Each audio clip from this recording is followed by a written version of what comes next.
जय हिंद। विद्यापीठ कैंपस के YouTube platform पर आपका स्वागत है। आज हम डिस्कस करने वाले हैं भारतीय राष्ट्रीय आंदोलन के कुछ प्रश्न बीपीएससी शिक्षक भर्ती परीक्षा और बीपीएससी 69वीं परीक्षा के लिए इम्पोर्टेंट होगा। भारतीय राष्ट्रीय आंदोलन से बिहार दारोगा, एसएससी, बिहार सचिवालय सभी प्रतियोगी परीक्षाओं में प्रश्न पूछे जाते हैं।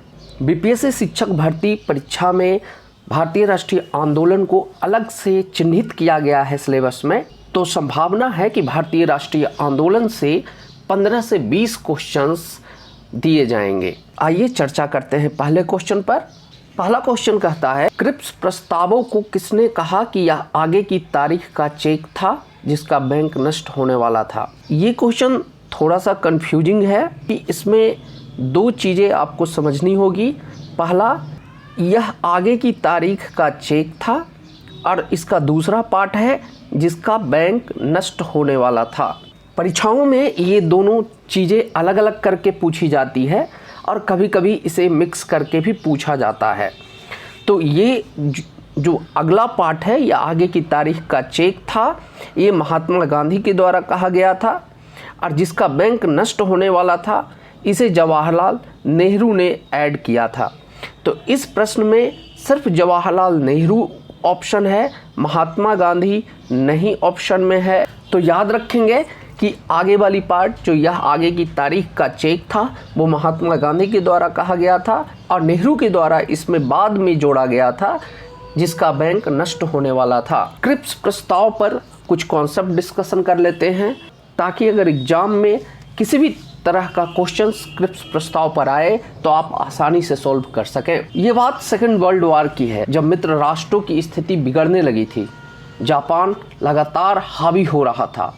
जापान की लगातार बढ़ती हुई शक्ति से अंतर्राष्ट्रीय समुदाय व्यथित हो गया था। यूएसए के प्रेसिडेंट रूजवेल्ट, चीन के प्रेसिडेंट चांग काई शेक तथा ब्रिटेन के लेबर पार्टी के बहुत से सक्रिय नेताओं ने चर्चिल पर दबाव डाला कि वे युद्ध में भारतीयों का सहयोग प्राप्त करें।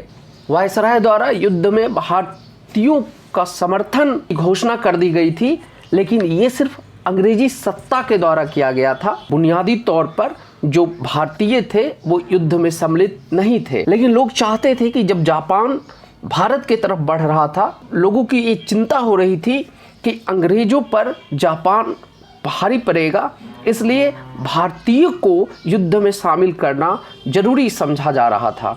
उस समय जो ब्रिटेन के प्रधानमंत्री थे चर्चिल, वो दबाव में आकर के चीन, अमेरिका, जैसा हमने बताया कि चीन के प्रेसिडेंट चांग काई शेक और अमेरिका के प्रेसिडेंट रूजवेल्ट के दबाव में आकर के और कुछ अपने ही नेताओं के दबाव में आकर के 11 मार्च 1942 को क्रिप्स मिशन की घोषणा की। स्टैफोर्ड क्रिप्स कैबिनेट मिनिस्टर थे, लेबर पार्टी की वामपंथी सदस्य थे, और क्रिप्स भारत के राष्ट्रीय आंदोलन के समर्थक थे। 23 मार्च 1942 को क्रिप्स मिशन भारत पहुंचा। 30 मार्च 1942 को अपनी योजना प्रस्तुत की।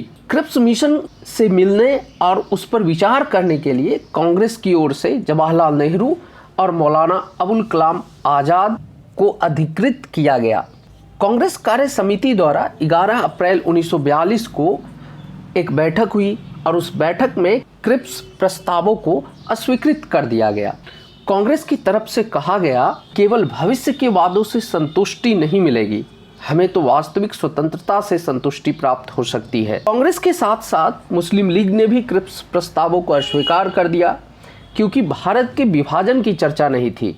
पाकिस्तान के मांग जो मुस्लिम लीग के थे उसकी चर्चा कहीं क्रिप्स मिशन में नहीं थी। जवाहरलाल नेहरू ने क्रिप्स प्रस्ताव के संबंध में कहा, क्रिप्स योजना को स्वीकार करना भारत को अनिश्चित खंडों में विभाजित करने के लिए मार्ग प्रशस्त करना था।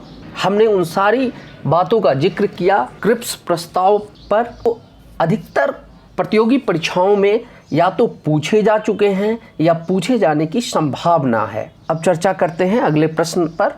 अगला प्रश्न कहता है, एक वर्ष में स्वराज्य का नारा गांधी जी ने कब दिया था।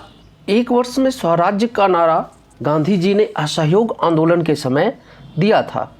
असहयोग आंदोलन से ठीक पहले खिलाफत आंदोलन हुआ था। खिलाफत आंदोलन की थोड़ी सी हम चर्चा कर लेते हैं, क्योंकि खिलाफत आंदोलन में जो कॉन्फिडेंस था, जो एकता थी हिंदू मुस्लिम की, उसी की वजह से गांधी जी ने ऐसा कहा था कि 1 वर्ष में स्वराज की प्राप्ति हो जाएगी। फर्स्ट वर्ल्ड वार के बाद ब्रिटेन और तुर्की के मध्य सेवर्स की संधि हुई। तुर्की के सुल्तान के समस्त अधिकार छीन लिए गए थे।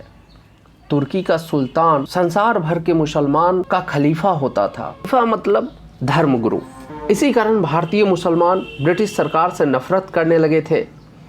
23 नवंबर 1919 को दिल्ली में अखिल भारतीय खिलाफत कमेटी का अधिवेशन हुआ, जिसके अध्यक्ष गांधी जी चुने गए। गांधी जी खिलाफत कमेटी के अध्यक्ष थे।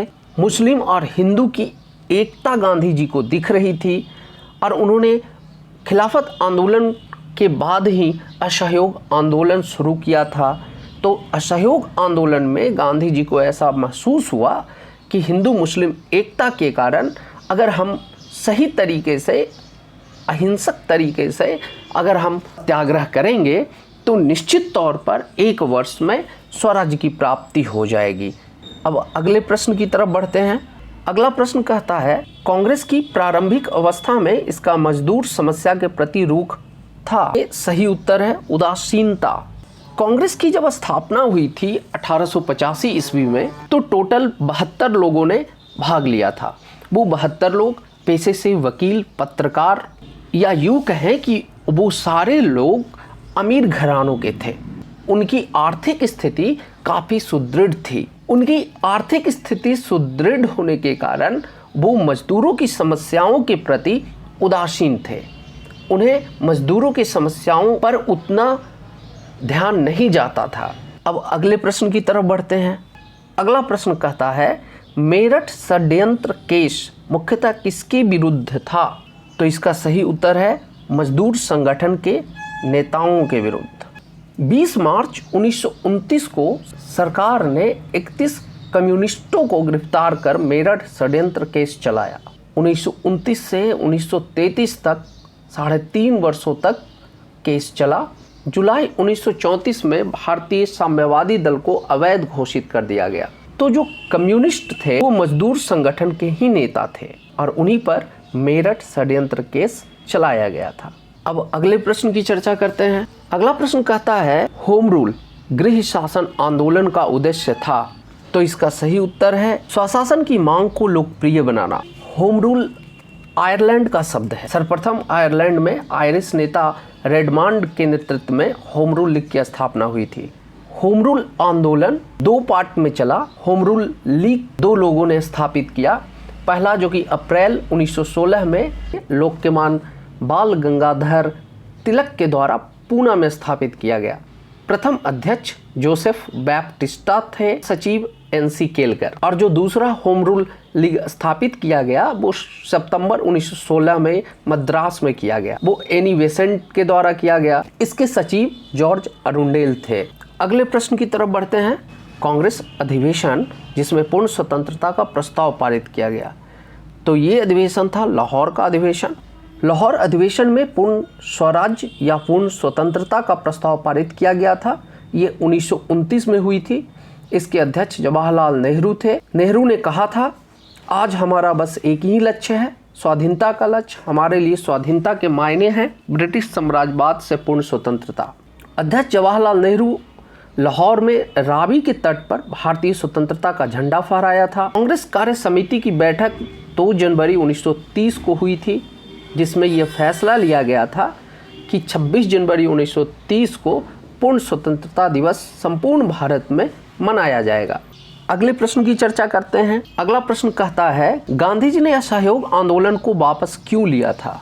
तो इसका सही उत्तर है चौरी चौरा की घटना के बाद।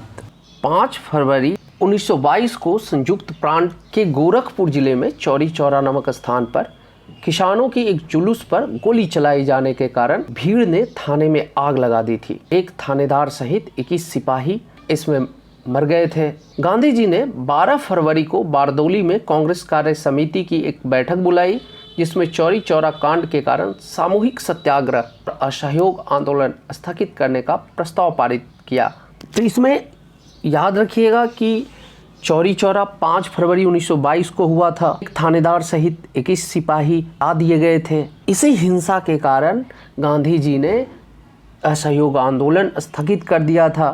अगले प्रश्न की चर्चा करते हैं। अगला प्रश्न कहता है, भारत छोड़ो का प्रस्ताव कांग्रेस ने अपने किस स्थान पर हुए अधिवेशन में पारित किया? इसका सही उत्तर है बम्बई। 7 अगस्त 1942 को बम्बई के ग्वालियर टैंक में कांग्रेस का अधिवेशन हुआ, जिसकी अध्यक्षता अबुल कलाम आज़ाद ने की। नेहरू ने भारत छोड़ो प्रस्ताव पेश किया और 8 अगस्त 1942 को स्वीकार कर लिया गया। इससे पहले 14 जुलाई 1942 को कांग्रेस कार्य समिति की एक बैठक हुई थी वर्धा में। उस बैठक में गांधी जी ने अपना विचार व्यक्त किया था और गांधी जी ने ये भी कहा था कि अगर कांग्रेस अधिवेशन में मेरे विचार अस्वीकृत किए जाते हैं तो मैं देश की वालू से ही कांग्रेस से भी बड़ा आंदोलन खड़ा कर दूंगा। अगले प्रश्न की चर्चा करते हैं। अगला प्रश्न कहता है, भारतीय असंतोष का जनक निम्न में से किसे कहा जाता है? इसका सही उत्तर है बाल गंगाधर तिलक। बाल गंगाधर तिलक को इंडियन अनरेस्ट के लेखक वैलेंटाइन सिरोल ने भारतीय असंतोष का जनक कहा था। 1917 के बाद तिलक ब्रिटेन चले गए थे उन पे मानहानि का केस करने। फिर जब तिलक वापस आए ब्रिटेन से तो गांधी युग चरम पर था। गांधी युग की शुरुआत हो चुकी थी और उनकी एज काफ़ी ज़्यादा हो गई थी। तो असहयोग आंदोलन जब 20 में शुरू हुआ था, तो जिस दिन असहयोग आंदोलन शुरू हुआ था 1 अगस्त को, उसी दिन तिलक की मृत्यु हो गई थी। और तिलक कभी भी कांग्रेस के अध्यक्ष नहीं बने थे। तो ये चीज़ ध्यान में रखिएगा। हमेशा पूछा जाता है कि वो नेता कौन है जो कांग्रेस के अध्यक्ष कभी नहीं बने। गरम दल के नेता थे तिलक। अगले प्रश्न की तरफ बढ़ते हैं। अगला प्रश्न कहता है, निम्न राजपूत राज्यों में से कौन संधि के द्वारा ब्रिटिश राजनीतिक प्रभाव में आया है? करौली।